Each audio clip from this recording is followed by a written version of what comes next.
شكله واقعي صح؟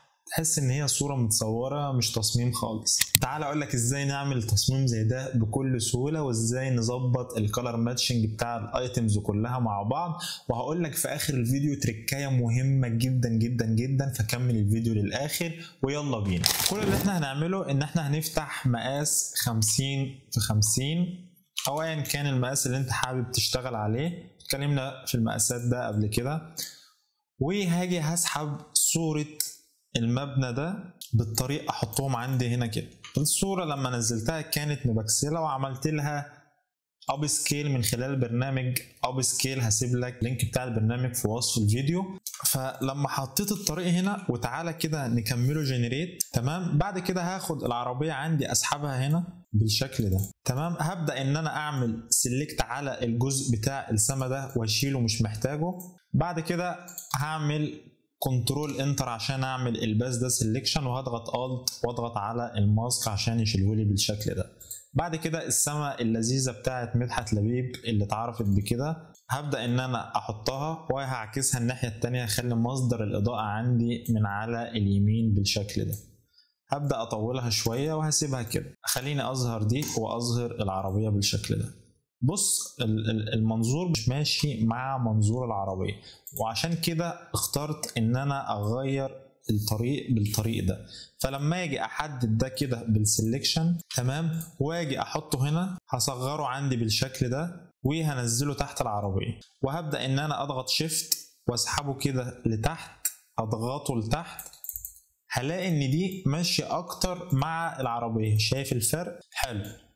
ممكن قدامك حل من الاتنين، يا اما تطولها كده بحيث ان هي تبان ان الجزء اللي ورا ده مستوى تاني، يا اما تسيبها كده، وده اللي انا هعمله، وهبدا ان انا اسيحها مع الرصيف اللي تحتها بالشكل ده. يعني حاسسها واقعيه اكتر من الجزء الاول، ولكن الخطوط بتاع الطريق حاسسها مبوظه المنظور. يعني الخط ده جاي كده قوي، عايز ان انا اشيل الخطوط دي. فهبدا ان انا احولها لسمارت اوبجكت واعمل سيلكشنز على الخطوط البيضاء اللي عندي دي، وهقول الجنريت يا جنريت شيل لي الخطوط دي، لان الخطوط دي يعني هي اللي بناء عليها هنحدد اذا كان المنظور حلو ولا لا. فهو رسمه الطريق نفسها مظبوطه مع زاويه العربيه، فخلاص يعني نشيل الخطوط طالما دي اللي فيها المشكله. المفروض اعملها قبل الماسك عشان الحاجات اللي ورا دي، فخليني اشيل الماسك. بعد كده هضغط كنترول انتر، عمل لي سيلكشنز ليهم كلهم، هضغط جنريت وهستنى ان هو يشيل لي الخطوط البيضاء دي. بعد ما شالها لي هضغط كنترول اس، تمام. هلاقي ان هي كده شكلها احسن. بص كده، بص كده شكلها احسن، تمام. هعمل بقى الماسك بتاعي تاني واشيل الجزء اللي ورا عندي ده بالشكل ده، تمام. هاجي بعد كده هاخد شويه الاشجار دول احطهم ورا المبنى عندي في الجزء اللي ورا هناك ده، يدوا بس شكل هنا كده. بعد كده هجيب الشمس الجميله بتاعتي اللي زي السما برضو احطها هنا واخلي المود بتاعها سكرين بالشكل ده، تمام. واجيب صورة البوابة اللي هي بتتحط دي هحطها هنا واخليها تحت اللاير بتاع العربية، وهجيب الراجل عندي هحطه ورا العربية بالشكل ده شوية عشان نسبته تبقى مظبوطة، وانزله برضو تحت العربية، تمام. حلو قوي كده. انا حطيت العناصر بتاعتي كلها، كونت الكومبوستنج بتاعي او التكوين بتاعي.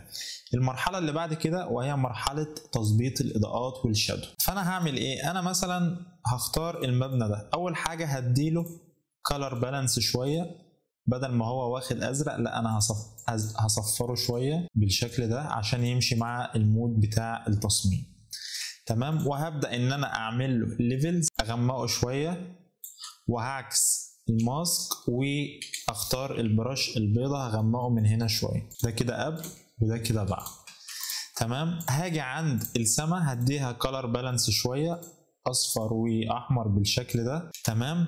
هاجي بقى عند المبنى برضو هبدا ان انا اظبط اضاءته شويه.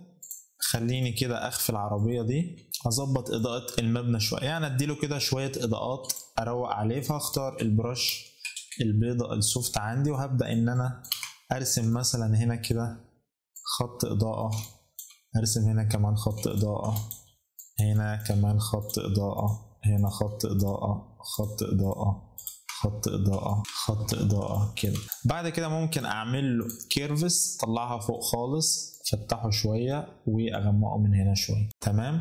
طيب هاجي على الجزء بتاع الاسفلت، هديله برضو كولر بالانس، اسحبه ناحية الاصفر واسحبه ناحية الاحمر بالشكل ده. وممكن ان انا اضغط ضغطتين من بلند اف، اسحب الاسود عندي شوية. تمام. العربية كانت هنا فما كانش باين، بس خليني امسحه عشان اتأكد ان انا شغال مظبوط كده. طيب اضاءته غير اضاءة الرصيف، محتاج ان هو يتفتح شوية، فممكن اديله برايتنس، بدأ ان هو يبقى ميتهم واحدة.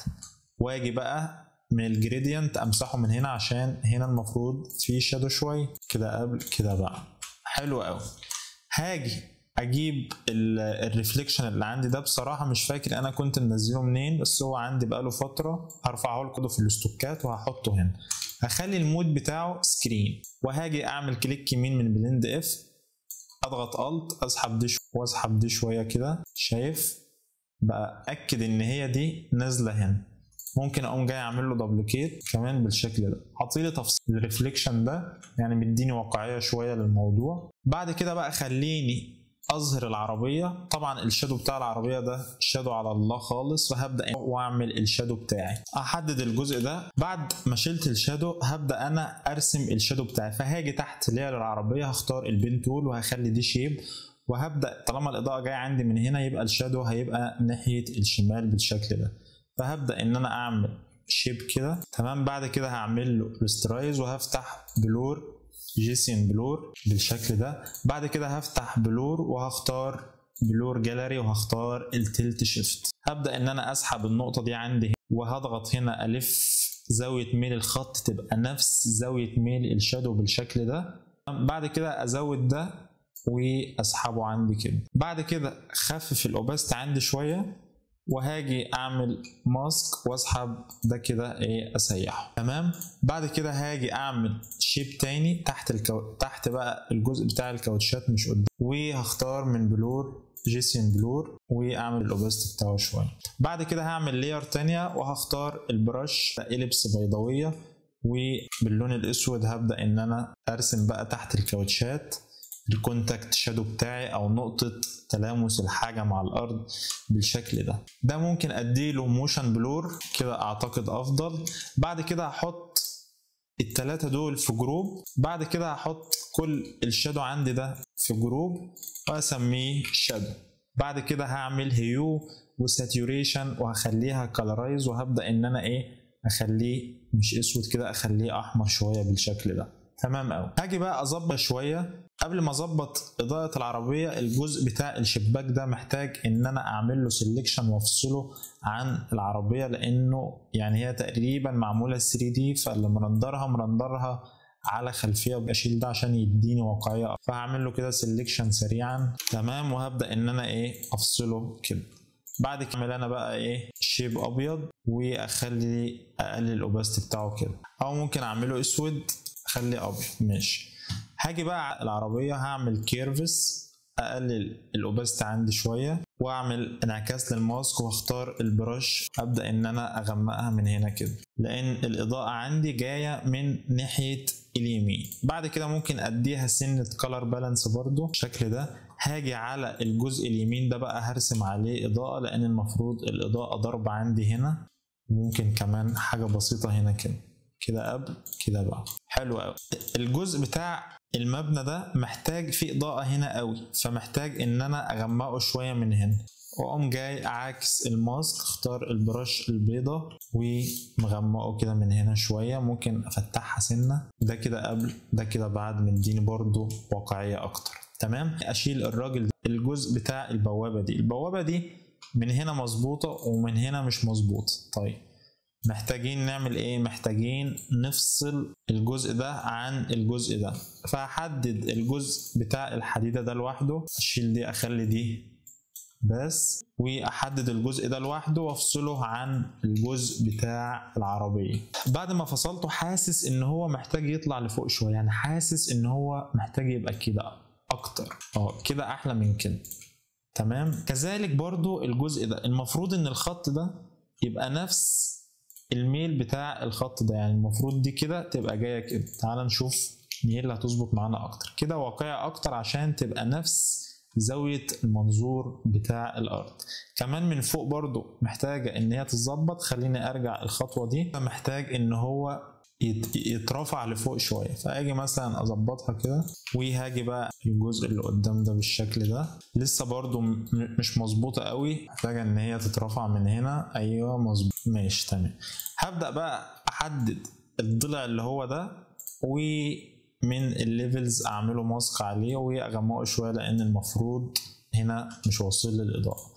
بعد كده هعمل البرش البيضة وهرسم خط إضاءة جاي من عندي هنا كده عشان الشمس ضربة من عندي. هاجي بقى للجزء بتاع الحديد ده، هبدأ إن أنا أجسمه شوية فهغمقه من تحت بالشكل ده، وهفتحه من فوق عشان يديلي التجسيمة اللي عندي دي. أنا أخف الأسود ده بس شوية كده. بعد كده أنزلها تحت دي وأدخلها جوه شوية. حلو قوي. ممكن برضو ان انا افتح من الكيرفز كده، احطهم بقى كلهم في جروب واديهم كولر بالانس اصفر واحمر شويه بالشكل ده كده قبل كده بقى. تمام. بعد كده خليني اعمل الشادو بتاع اللاير دي، فهعمل شيب بالبين تول اسود عادي وهرسم الشادو بتاعي كده. تمام. بعد كده من فلتر بلور اديله جيسيان بلور، خفف دي خالص لان الشيب عندي مضلع. بعد كده من فلتر بلور موشن بلور على نفس الزاويه دي، اقلل الاوباستي بتاعه شويه وامسحه من الجزء اللي قدام من هنا ده. بعد كده ممكن اغمق دي من تحت شويه واديها كده سن التجسيمه بالشكل ده، وهاجي بقى ارسم واحد تاني كده تحته بسيط. تمام. بعد كده هاجي اعمل الشادو بتاع الراجل، فهعمل له دبليكيت وهخليه كولر اوفرلاي باللون الاسود. بعد كده انزله واخليه بالشكل ده. بعد كده هعمل كليك يمين اختار ديستورت وابدا ان انا اظبط المنظور بتاعه بالشكل ده. همسح بقى عندي الجزء اللي قدام ده. تمام. وهبدا ان انا اكمل كده باللون الاسود جزء عندي هنا كده، وممكن اعمل دي كده. تمام. هدمج دول كلهم في سمارت اوبجكت، وهفتح فلتر بلور جيسين بلور، وهفتح فلتر بلور جاليري تلت شيفت. هسحب النقطة دي عندي هنا كده وهلف الزاوية دي كده، وابدأ ان انا اخليه كده اسيحه على مفيش. اميل دي شوية كمان اسحبه. تمام. اخف شوية وهاجي بقى هعمل إليبس او الكونتاكت شادو بتاعي هنا كده كده. تمام. هاجي بقى للراجل اديله كولر بالانس شويه، اسحبه فوق خالص اصفر واحمر بالشكل ده كده قبل كده بقى. تمام. هاجي بقى بعد كده انا يعتبر خلاص خلصت. خليني بس اظبط الشادو شويه، فممكن اجي اغمق عندي هنا الجزء ده شويه كده واخفف الاوباستي بتاعه كده قبل كده بعد. تمام ماشي. هاجي بقى المرحله الاخيره، وهي مرحله ان انا هعمل كولر ماتشنج او احط افكتات على الالوان او على الصوره بشكل عام. فانا هاجي من هنا هختار كولر لوك اب وهختار اي حاجه. ده مثلا حلو وده حلو، خليني اختار ده. اخفف الاوباستي بتاعه شويه وهختار كولر بالانس، اسحب التصميم شويه احمر. تمام. ازود ممكن البرايتنس شويه. بعد كده ممكن اجيب بقى السلكتيف كولر، اظبط عندي الالوان. اليلو مثلا اغمقه، الاحمر اغمقه شويه. اجي عند الوايت اظبط فيه برضو شويه، اخليه كده حلو قوي. تعالى كده نشوف قبل كده بعد. ممكن ادي جريدينت كده اسود من هنا وامسحه من هنا. تمام. الخطوه اللي بعد كده ان انا المفروض احط اللوجو والتكست. التركايه اللي بقول لك انت هتخلص كده قبل التكست هنسيف دي كصوره. تمام. اسيفها صوره كده واكتب تيست، الريزولوشن بتاعها كده قليل شويه. هاجي افتح فريبيك وهختار من التولز هنا، هاجي بعد كده هفتح فريبيك ومن هنا هختار الاب سكيلر. تمام. بعد كده هيقول لك اضغط هنا عشان تفتح الصوره بتاعتك، فهضغط هنا وهختار الصوره اللي انا عملتها وهضغط على فيفيد دي اخليها 2K وفيفيد وهضغط اب سكيل. تعال نشوف ايه اللي انا عايز اعمله. انا مش عايز اعلي كواليتي الصوره، انا عايز اشوف اللي هيحصل دلوقتي. بعد ما استنيته يحمل بص كده قبل وبص قبل وكده بعد. ايه بقى اللي هو عمله؟ هو غير شويه في تفاصيل الصوره. عندي حاجات ينفع ان انا اغيرها وحاجات ينفع ان انا ما اغيرهاش. يعني ايه؟ خليني اعمل لها داونلود عادي، تمام، وافتح الصوره عندي اسحبها على التصميم. يعني العربيه طالما هي عربيه الشركه ما ينفعش اجي جنبها. الراجل برضو ما بيظبطش ملامح الناس قوي. طيب هو في نفس مكانها، يعني لو خففت الاوباستي بص حدود الراجل نفس حدود الراجل اللي تحته. فده ممكن يفيدني في ايه؟ ممكن يفيدني ان انا ممكن اعمل ماسك واعكس الماسك، تمام، واختار الحاجات اللي عجبتني احطها. يعني مثلا جزء انعكاس الشمس ده لو شايف ان هو واقعي اكتر، الجزء بتاع الرصيف ده التشققات دي ممكن تبقى واقعية اكتر اخدها. الجزء بتاع المبنى ده ممكن مثلا جزء الشجر ده عجبني اكتر فاخده، تمام. ايه تاني مثلا؟ او الجزء بتاع المبنى بالشجر ده عاجبني ده اكتر فخده. الشادو بقى بصراحه بتاعه حلو قوي، يعني جسم الراجل اللي تحت ده بالشادو بتاعه، واخدت الجزء اللي ورا ده بالشادو، بص جميل. مهما عملت الشادو مش هيظبطه زيه. طيب ممكن التون بس مختلف شويه، فممكن اعمل ايه؟ ممكن اعمل كولر بالانس على دي بس، واسحبها ناحيه الاصفر شويه واسحبها ناحيه الاحمر شويه، بحيث تبقى نفس تون الصوره. كده قبل كده بعد، كده قبل كده بعد. تركايه صايعه طبقها على كل التصميمات اللي بتعملها وصدقني هتديك نتائج حلوه قوي. وانا برضو مؤخرا بقيت بعملها في حاجات كتير عندي. هاجي بقى على اخر مرحله خالص وهي مرحله اللوجو والتكست. فاحط اللوجو عندي فوق هنا في الظريف كده، وهاخد التكست عندي احطه هنا في نص التصميم وشكرا. وبكده نكون وصلنا لنهايه الفيديو. اتمنى تكون استفدت، واتمنى ان الحاجات اللي انا بقولها لك تكون بتضيف لك. ما تنساش تدعمني باشتراك القناه، لايك للفيديو يوصل لعدد اكبر من الناس. ولو عندك اي ملحوظه او حاجه هتحسن من محتوى القناه يا ريت تقوله لي في الكومنتس. وانتظروا فيديوهات تانية اقوى واقوى، وسلسله حلقات هتبقى جايه قويه باذن الله. وما تنساش تعمل جوين لجروب التليجرام، هسيبه لك في وصف الفيديو. واشوفكم في فيديوهات جايه. سلام.